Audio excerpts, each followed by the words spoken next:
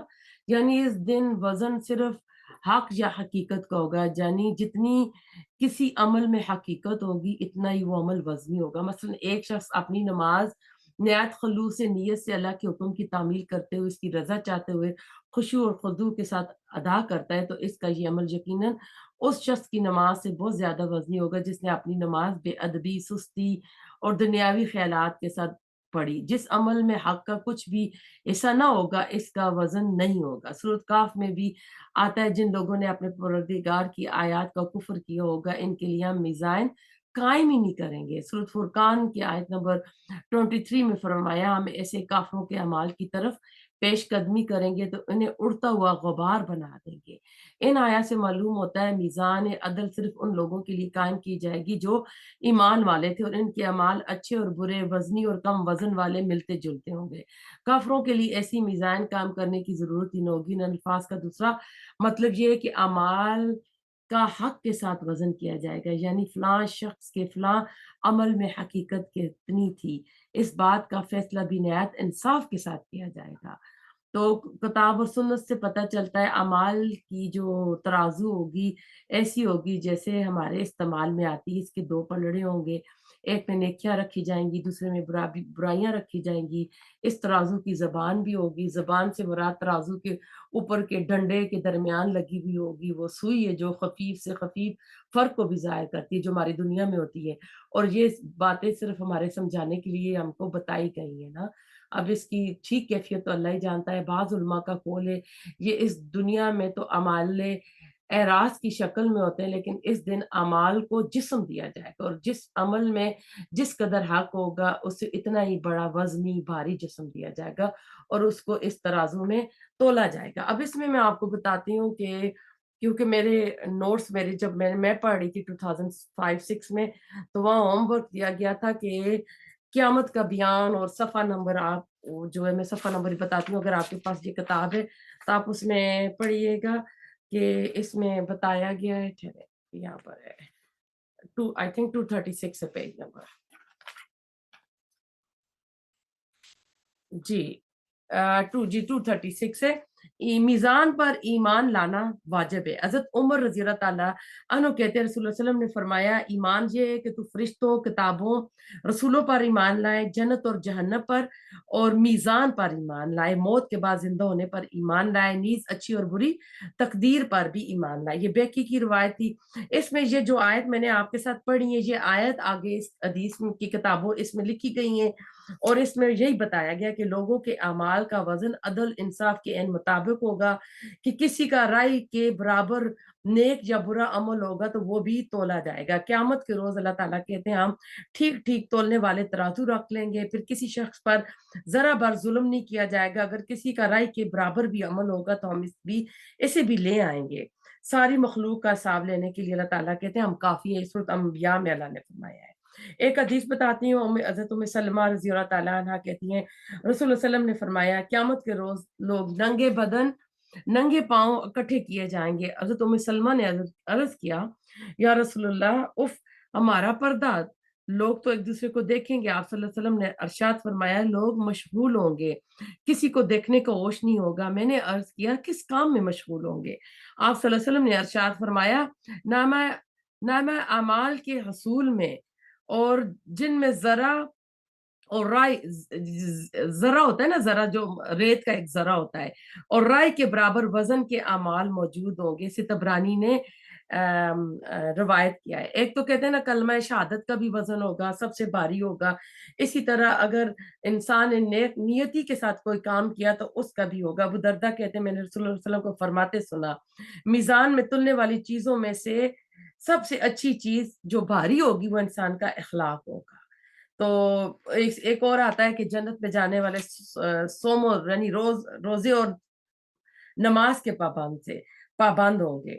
تو اب آپ کو اور حدیث تو اور بھی زیادہ، لیکن ہمارے پاس ٹائم نہیں ہے، تو ایسا ہے کہ اللہ تعالیٰ اس پر ہمارا ایمان لانا چاہیے کہ یہ سارا سب کے اعمال نامے تولے جائیں گے، اور وہاں ایک ایک چیز وہاں موجود ہوگی۔ سورۃ الکہف میں آتا ہے نا لا یغادر صغیرۃ ولا کبیرہ، کہ اس نے تو نہ چھوٹی چیز چھوڑی نہ بڑی چیز چھوڑی، وہاں ہر چیز اس کے اعمال نامے میں حاضر ہوگی۔ آیت نمبر 10 وَلَقَدْ اور البتہ تحقیق مکناکم ٹھکانہ دیا ہم نے تمہیں فی الارض زمین میں، وجعلنا اور بنایا ہم نے لکم تمہارے لیے، فیہا اس میں معاشیہ زندگی کے سامان، قلیلما کتنا کم، تشکرون تم شکر ادا کرتے ہو۔ اب یہ معیشت کی جو یہاں پر جمع آئی ہے، اللہ تعالیٰ کہتے ہیں کہ ہم نے آپ کو زمین میں ٹھہرایا اور یہ سارا دیا۔ مامیم کاف نون مکان بھی اسی سے قرار کی جگہ کو کہتے ہیں، ٹھکانہ دیا، اور کہتے ہیں کہ مکنہ کے بعد کم آ جائے تو اقتدار آ جاتا ہے، جیسے سورہ یوسف میں یوسف علیہ السلام کے لیے آیا تھا۔ مکہ والوں کے لیے بھی اللہ تعالیٰ نے کہا کہ زمین میں ہم نے تمہارا رہنا یہاں پہ کر دیا ہے، کہ تمہیں ہم نے یہاں پہ ٹھہرایا ہے۔ سارے انسان سے مراد باقی مخلوق سارے جو اس زمین پر ہیں اس وقت جو تھے وہ مکہ والے تھے۔ تو اس یعنی اللہ تعالیٰ نے جو طرح طرح کی نعمتیں دیں ان سب کا ذکر ہے۔ معیشت، اب وادی بیابان تھی مکہ کی، لیکن اہل مکہ کے پاس ہر طرف سے، کیونکہ اللہ تعالیٰ نے حرم کو بیت اللہ کا وہاں رکھا تھا، لوگ ہر قسم کی